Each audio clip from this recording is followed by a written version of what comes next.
दोस्तों, जैसा कि हम जानते ही हैं, मुगल काल में बनी हर एक मस्जिद के नीचे गहरे राज दफन हैं। और सबसे हैरानी की बात तो ये है कि ये बात सिर्फ हिंदू ही नहीं बल्कि मुसलमान भी जानते हैं।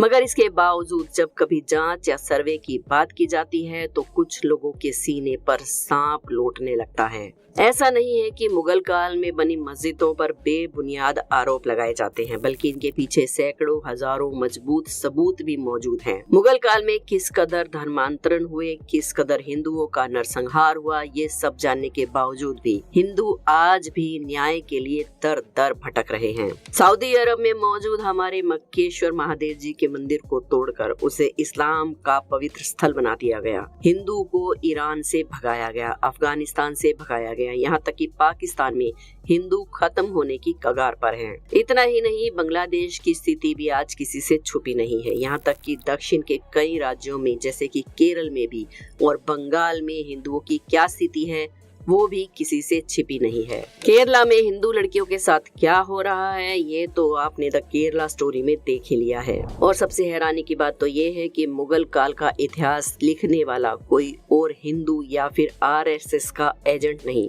बल्कि मुगलों का इतिहास मुगलों के उन दरबारियों ने ही लिखा था जो मुगलों के यहाँ नौकरी करते थे।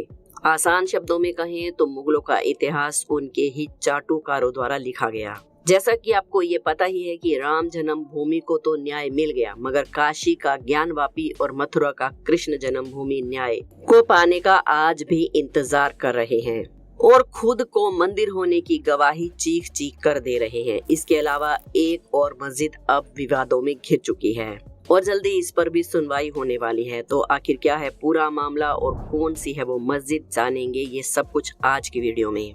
लेकिन उससे पहले अगर अभी तक आपने हमारे चैनल अनोखी दुनिया को सब्सक्राइब नहीं किया है तो जल्दी से कर लीजिए और कमेंट्स में जय श्री राम जरूर लिखें।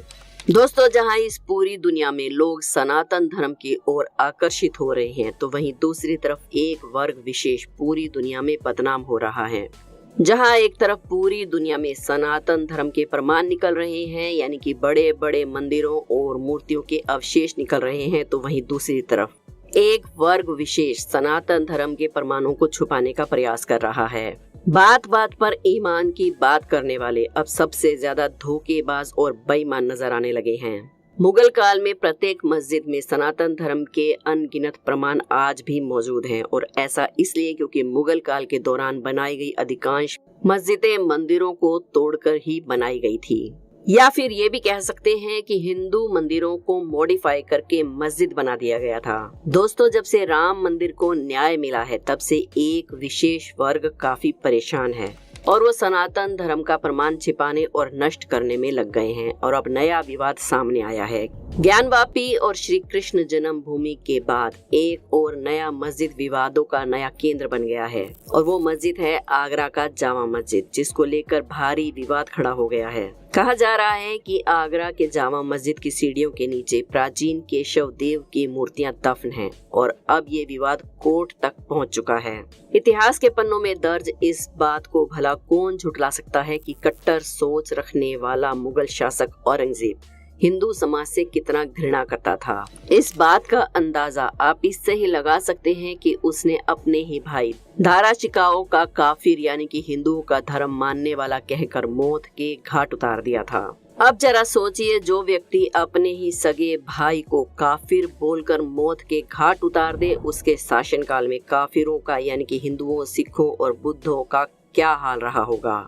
औरंगजेब के शासनकाल में हिंदुओं पर किस तरह से जुल्म ढाए गए, उसके महिमा मंडल पर तो भारत का इतिहास पटा पड़ा है। और उसी इतिहास में इस बात का भी उल्लेख मिलता है कि औरंगजेब ने घृणावश मथुरा के प्राचीन केशव मंदिर को तोड़ा और मंदिर में मौजूद भगवान केशव की मूर्तियों को आगरा ले जाकर जामा मस्जिद की सीढ़ियों के नीचे दफन कर दिया। और अब प्रसिद्ध कथावाचक श्री देवकी नंदन ठाकुर ने मजबूत प्रमाणों के साथ आगरा के जामा मस्जिद में दबी भगवान श्री कृष्ण की मूर्तियों को निकलवाने के लिए कोर्ट के दरवाजे पर दस्तक दी है और न्यायालय ने भी देवकी नंदन ठाकुर जी का मामला स्वीकार कर लिया है और कोर्ट ने जामा मस्जिद कमेटी, छोटी मस्जिद, दीवाने खास आगरा मस्जिद, आगरा किला यूपी सुन्नी सेंट्रल वक्फ बोर्ड लखनऊ और श्री कृष्ण सेवा संस्थान को नोटिस भेजकर 31 मई तक अपना पक्ष रखने को कहा है। यहाँ पर गौर करने वाली बात ये है कि कथावाचक श्री देवकीनंदन ठाकुर जी ने ऐतिहासिक प्रमाणों के साथ काफी अहम प्रमाण भी पेश किए हैं। उन्होंने पत्र में कहा है कि साल 2017 में औरंगजेब ने मथुरा में हिंदुओं के आराध्य देव भगवान श्री कृष्ण के जन्म स्थल पर बने प्राचीन केशव मंदिर को तोड़कर उसी जगह पर मस्जिद का निर्माण करवाया था। मथुरा हिंदुओं का पवित्र तीर्थ स्थल है, ये जानते हुए भी औरंगजेब ने उसका नाम बदलकर इस्लामाबाद कर दिया था।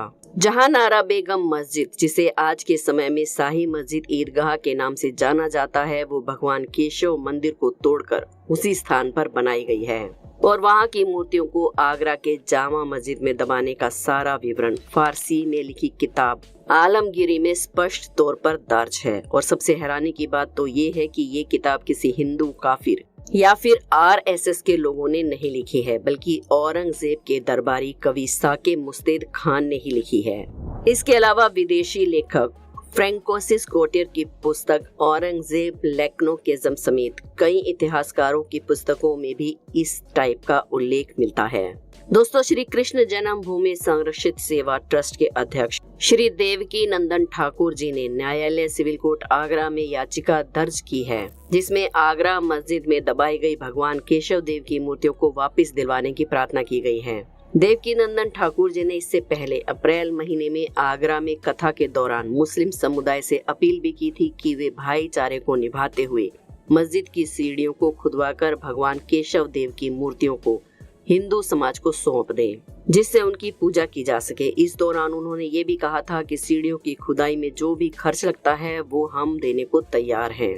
देवकीनंदन ठाकुर जी ने मीडिया से बात करते हुए कहा था कि मुस्लिम समाज की ओर से जब कोई सकारात्मक जवाब नहीं आया तो हमें मजबूरन संविधान का सहारा लेना पड़ रहा है और इस लड़ाई के लिए मैंने श्री कृष्ण जन्मभूमि संरक्षित सेवा ट्रस्ट बनाया है, जो आगरा के कोर्ट में कानूनी लड़ाई लड़ेगा। फिलहाल तो निगाहें मुस्लिम पक्ष पर टिकी हुई हैं, क्योंकि 31 मई तक सीढ़ियों के नीचे दबे भगवान कृष्ण देव की मूर्तियों के मामले में मुस्लिम पक्ष को अपना पक्ष रखना है। देवकीनंदन ठाकुर जी ने कहा है कि ये सनातन धर्म और हिंदुओं का अपमान ही है कि मुस्लिम समाज के लोग उन्हीं सीढ़ियों पर चढ़कर मस्जिद में जाते हैं जिनके नीचे हमारे आराध्य देव की पवित्र मूर्तियां दबी हुई हैं। इसके अलावा मस्जिद में दबी मूर्तियों को लेकर मथुरा में भी 25 मई को सुनवाई होनी है, क्योंकि जन्म स्थान ईदगाह प्रकरण में महेंद्र प्रताप सिंह द्वारा भगवान के मूल विग्रह को निकलवाने को लेकर सिविल जज senior division fast track court में भी ये बात चल रही है। इसके अलावा आपको बता दें कि मुगलों की तरह अंग्रेजों ने भी भारत में कई तरह के निर्माण करवाए थे, लेकिन बस ईसाइयों में थोड़ा सा अंतर ये है कि ये लोग उन पर दावा नहीं करते, जबकि मुगलों द्वारा बनाई गई हर इमारत पर मुस्लिम समाज के लोग अपना अधिकार जताते हैं। मुगलों द्वारा बनाई गई इमारतों से हिंदुओं को कोई परेशानी नहीं है, बल्कि हिंदू बस इतना चाहते हैं कि हमारे मंदिर, हमारे भगवान हमें वापस मिल जाएं। मुगल आक्रांता विदेशी थे और उनका भारतीय मुसलमानों से कोई संबंध नहीं है। ऐसे में हमारे भारतीय मुसलमानों को चाहिए कि वो भाईचारा निभाते हुए हमारे मस्जिद और मूर्तियां हमें वापस कर दें। फिलहाल जाते जाते आपसे एक सवाल है कि आप देवकीनंदन ठाकुर जी के इन कदमों से कितने खुश हैं? क्या आप भी देवकीनंदन ठाकुर जी की मांगों का स्वागत करते हैं या नहीं? हमें अपनी राय कमेंट्स में जरूर बताएं। वीडियो पसंद आई हो तो एक लाइक जरूर करें। हमारे चैनल अनोखी दुनिया को सब्सक्राइब करके बेल आइकन को प्रेस करना बिल्कुल ना भूलें और कमेंट्स में जय श्री कृष्णा जरूर लिखें।